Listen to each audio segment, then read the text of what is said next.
Hello, how are you? Today we are going to analyze one of the most impressive military episodes that recently occurred around the world. At 09 orders on September 19th, Estonian radar operators were monitoring routine traffic over the Baltic when their screens displayed something that would turn that quiet morning into something extraordinary. 3 Russian MiG-31s veered south and entered Estonian airspace near Vaindloo Island. Their transponders were off and there was no radio communication. Little did the pilots know that their movements had been tracked. From the moment they left Petrovos, the Russian aircraft advanced about 10 kilometers into Estonian airspace, maintaining an altitude of 30,000 feet, exactly where the Zaslan M radar reaches its best performance.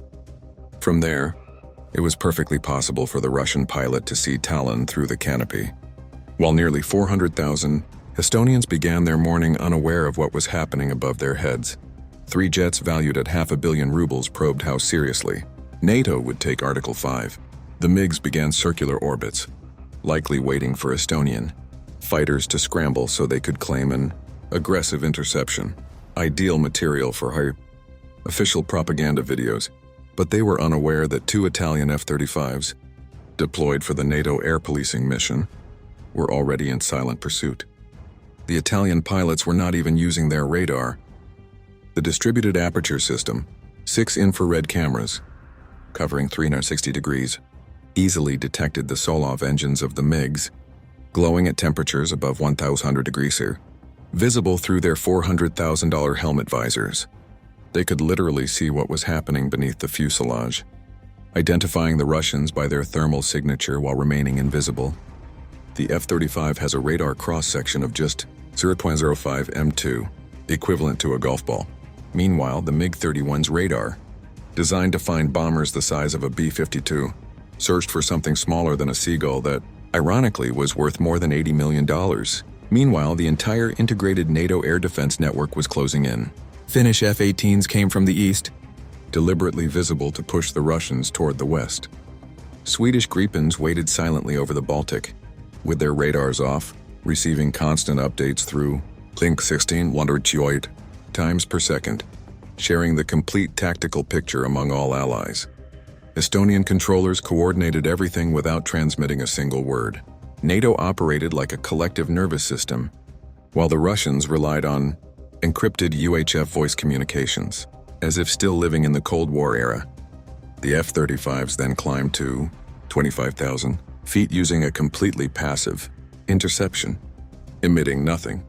Their AN-SQ-239 Barracuda electronic suite tracked the MiGs by their own radar. Each sweep of the Zaslan M revealed its position, operating mode, and even where it was pointing. Inside the Russian cockpits, pilots constantly checked their 6, a habit inherited from World War I dogfights. At 9-12, the Italian leader broke silence on the International Guard frequency. "Russian aircraft, you are violating NATO airspace. Turn east immediately," the Russian pilot replied curtly. "We are on a scheduled mission." He acknowledged the call and ignored it. In Russian doctrine, stepping back would mean admitting violation. They continued their orbits as if they had authority in that airspace, while their SPO-15 sensors screamed constant warnings, like a fast food kitchen during peak hour. These warnings indicated that something was nearby, but not what nor where. It was just interference from all directions at once. The F-35s positioned themselves exactly where the Russian radar could not see, without the aircraft turning completely above the MiGs in their blind spots. 2 stealth fighters tracked 3 supersonic jets that had no idea they were being hunted. The technological gap was so wide it was measured not in years, but in generations. It was the perfect moment to show the last relic of Soviet aviation, what happens when you provoke NATO with equipment from the VHS era. The lead MiG attempted the oldest air combat tactic, a sharp dive to low altitude, trying to hide in sea and terrain clutter, where radar returns become messy. The F-35 held altitude. Its AN/APG-81 radar, with advanced Doppler processing, easily distinguishes a fighter at 500 knots from a bird at 20 knots. The MiG dumped fuel trying to disappear and unsuccessfully. The F-35's computer updated the firing solution in real time, tracking him like a predator that simply watches, When he realized the dive had failed, the Russian pulled up abruptly, full afterburner, climbing toward 40,000 feet, the territory where the MiG-31 usually reigns. In the stratosphere with less drag and thinner air, the MiG can reach Mach 283, fast enough to escape nearly any NATO fighter, but not when the opponent is invisible and sees its engines glowing like torches from hundreds of kilometers away. The F-35's distributed aperture system tracked the MiG's climb, their engines standing out in the cold stratosphere like infrared beacons. Inside the Russian cockpits, confusion turned to tension. Their sensors began showing inconsistent alerts. The F-35's Barracuda was injecting false targets into the Russian radar. Sometimes 12 contacts, then 4, then none, then 20 again. The technique consists of recording the enemy radar pulse and retransmitting it with micro delays, creating echoes, impossible to distinguish from real ones. At that moment, the Swedish Gripens revealed themselves. They were 80 km to the south, previously invisible, receiving data from the F-35s. When they activated their pulsed radars at maximum power, the Russian receivers went from confusion to panic. 2 contacts appeared on heading 180, approaching quickly. The Russians thought they faced only 2 invisible F-35s now. There were Swedes to the south, Finns to the east, and Italians somewhere unknown. The situation turned into what NATO calls an armed hive. Visible forces pushing them straight toward invisible ones. The Gripens made noise on purpose, to force the MiGs north, exactly where the F-35s waited. Sweden, newly joined NATO, was already operating like an experienced veteran. The Swedes saw everything the Italians saw: altitude, speed, trajectory, even estimated fuel. When one saw something, everyone saw it simultaneously. Meanwhile, the Russians relied on voice communication, practically an airborne game of telephone. While NATO operated as a unified multi-sensor organism, the MiG leader tried to escape toward the Baltic, seeking international airspace where NATO could not engage. But the F-35s intercepted him without appearing on radar. One Italian switched on his radar for 1 second, just enough to trigger the Russian cockpit alert, then vanished again. Another did the same from another angle. Alert on the left, then right, then above, then below. Signals from all directions. The MiGs began defensive maneuvers, and technically their lives depended on it. The second MiG activated its L-203B Gardenia jamming pod, trying to block the frequency-hopping radar of the F-35, which changes channels thousands of times per second. It was like trying to muffle a scream with a whisper. The F-35 simply ignored it. It adjusted frequencies before the pod could even react, maintained tracking while the Russian jammer screamed uselessly. And NATO kept awakening. Polish F-16s were already airborne. German Typhoons had just taken off. Allied command vectored them automatically. No need to request reinforcements. The command system unified data from all Allied sensors, building a single operational picture and directing each aircraft precisely. The Russians had no idea they were about to be surrounded by half the Alliance's air power. They thought the incident was limited to Estonia. In reality, they had triggered a reaction extending from Stockholm to Rome. The Russian leader made a final attempt, heading toward Tallinn. A fighter approaching the Estonian capital would turn provocation into an article.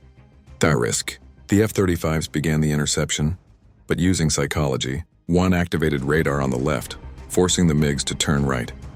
At the moment of the turn, another illuminated from below, pushing them upward. Every action moved the Russians farther from Tallinn and closer to the Polish and German engagement zone. The MiGs were being manipulated like pieces on an invisible chessboard. Fuel was now critical. Nearly 15 minutes of maneuvers had drastically reduced their range. Kaliningrad was 400 miles away. They had about 18 minutes left before running out of power. They could request a vector to Turku, or even land in Estonia, but that would mean admitting defeat. They persisted, burning fuel and maintaining a posture of control they no longer had. Then the Polish F-16s appeared from the west, without subtlety. Their radars locked onto the MiGs immediately. The APG-68, though older, was more than enough to capture 3 tired jets with little fuel. Right behind came the German Typhoons approaching from the south. Their Captor E radars, symbols of European engineering, took dominance over the airspace. The Typhoon doesn't need stealth. It is designed for absolute air superiority, with Eurojet engines delivering 40,000 pounds of thrust and supercruise capability. The Germans positioned themselves at the highest altitude, the ultimate advantage. In real combat, the MiGs would be trapped between aggressive Poles and imposing Germans. They preferred not to be there. Now 3 MiG-31s were surrounded by 10 NATO aircraft representing 5 countries. Invisible Italian F-35s, Swedish Gripens to the south, Polish F-16s to the west, German Typhoons up top, Finnish F-18s pressing from the east. Any escape attempt would end inside someone's firing envelope. Meanwhile, Danish F-16s were already airborne. Norwegians were powering up. The Dutch were asking permission to join. NATO reacted like an anthill. Multiple fighters taking off from bases within a 500-mile radius, all converging on 3 exhausted MiGs. With no escape route and practically no dignity, the Russians realized quickly they were becoming an aerial banquet, and they were the main course. The F-35 leader decided to end the show. He set his radar to single target, tracking and illuminated the lead MiG with intensity, enough to roast a turkey at 30. Coming in the Russian cockpit, the alert changed to the dreaded continuous tone, undeniable indication of full lock-on by a modern fighter radar guiding Mach 4 missiles. The Italian maintained lock for 5 seconds, long enough for the Russian to rethink his profession, but not enough to justify an actual launch. On the F-35's display, the firing solution updated 50 times per second. The AM-120D's trajectory, its impact point marked with a red X over the enemy cockpit. Probability of hit, 97%. The remaining 3% was just statistical elegance. The AM-120D is relentless.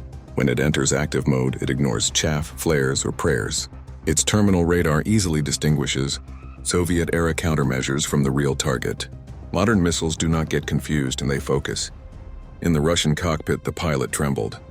His sensors indicated multiple lock-ons from the F-35s, from the Polish F-16s, and from the German Typhoons. Finally, the MiG leader broke silence on the emergency frequency, returning to base. The other 2 MiGs immediately turned toward Kaliningrad, but NATO had not yet ended its demonstration. As they retreated, Swedish Gripens assumed escort, just 500 meters from the right wing, close enough to count rivets, but far enough to avoid collision. Their pods recorded everything in 1080p, weapons, electronic warfare pods, tail numbers. Shortly before the Polish border, the F-16s took over escort, maintaining continuous missile locks, not enough to signal real hostility, but perfect to ensure the constant alert tone echoed in the Russians' headsets all the way home. In reports, this is called aggressive escort. For the rest of the world, it is calculated pressure. German Typhoons held the high ground. Danes formed a barrier to the north. Norwegians remained on standby. Even the Dutch wanted to join in, a spectacle of multinational cooperation, all committed to making the Russians as uncomfortable as humanly possible. The MiG's fuel was critical. The leader had just over 2,000 pounds, about 30 minutes of flight. Kaliningrad was 200 miles away. Any mistake and they would have to eject. They reduced to economical cruise, about 420 knots, engines nearly at idle, flying like civilian airliners. The Polish F-16s even had to use air brakes to maintain formation. As they approached Kaliningrad, Russian Su-27s took off to welcome them as heroes, but instead found 3 MiGs accompanied by half of NATO, looking more like students escorted to the principal's office than victorious pilots. The Su-27s surely wondered why the F-16s were so close, why the MiGs were so slow, and why their comrades looked as if they had seen ghosts. The explanation would come later, in reports no one wanted to sign. The Italian F-35s watched the MiGs cross into Kaliningrad airspace and began their return. They had flown for 2 hours, still had plenty of fuel, and had turned on their radars only in the final moment.